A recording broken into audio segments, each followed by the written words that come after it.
হয়, গৌৰীসাগৰ উন্নয়ন খণ্ডৰ অন্তৰ্গত আচলতে যি খনামুখ পঞ্চায়ত, এই পঞ্চায়তৰ অন্তৰ্গত ১ নং আচলতে চিন্তামণি গাঁৱত যি বৰগুলি বিল খননৰ আচলতে প্ৰায় ১৯ লাখ টকাৰ যি আচলতে বাজেট আহিছিল, আচলতে যিটো কাম হ'ব লাগিছিল, আচলতে এই গোটেই কামখিনি আচলতে সম্পূৰ্ণভাৱে ন্যায়ভাৱে কৰা নহ'ল। কিন্তু আচলতে সেই গোটেই কামটোত আচলতে কাৰ আচলতে আশীৰ্বাদত এনেধৰণে সৰলকীকৰণ কৰা হ'ল, আচলতে প্ৰায় ১৯ লাখ টকাৰ সম্পূৰ্ণ কৰিব পৰা নগ'ল। কিন্তু আচলতে ইয়াৰ কোনো তদন্ত বৰ্তমানলৈকে হোৱা আমি দেখা পোৱা নাই।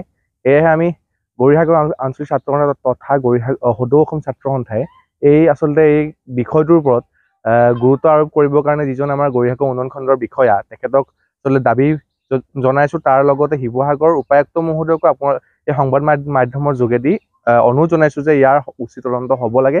যি ১৯ লাখ টকাৰ যি সম্পূৰ্ণ পেকেজটো আহিছিল, এই পেকেজটো আচলতে সফল আচলতে কৰিব কিয় নোৱাৰিলে, সেইটো আচলতে বৃহৎ প্ৰশ্ন। পৰৱৰ্তী ইয়াৰ যদি সফলভাৱে কোনো তদন্ত আচলতে নহ'লে আমি গৌৰীসাগৰ আঞ্চলিক ছাত্ৰ সন্থা তথা আমাৰ সদৌ অসম ছাত্ৰ সন্থাই ইয়াৰ আচলতে ওপৰত আমি কৰিবলগীয়া বাকী কাৰ্যসূচীখিনি আমি হাতত ল'ম, কেনেধৰণে কৰিব লাগে। কিন্তু আকৌ এবাৰ সোঁৱৰাই দিছোঁ যে গৌৰীসাগৰ উন্নয়ন খণ্ডৰ যিজন বিষয়া আছে, যিজন BDO আচলতে, তেখেতক আপোনালোকৰ জৰিয়তে আমি অনুৰোধ জনাইছোঁ, আচলতে দাবী জনাইছোঁ যে অতি খৰতকীয়াকৈ ইয়াৰ উচিত তদন্তটো হ'ব লাগে।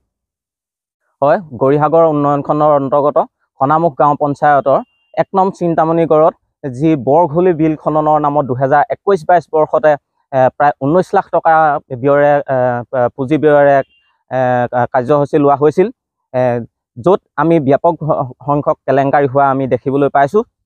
লগাই দিব।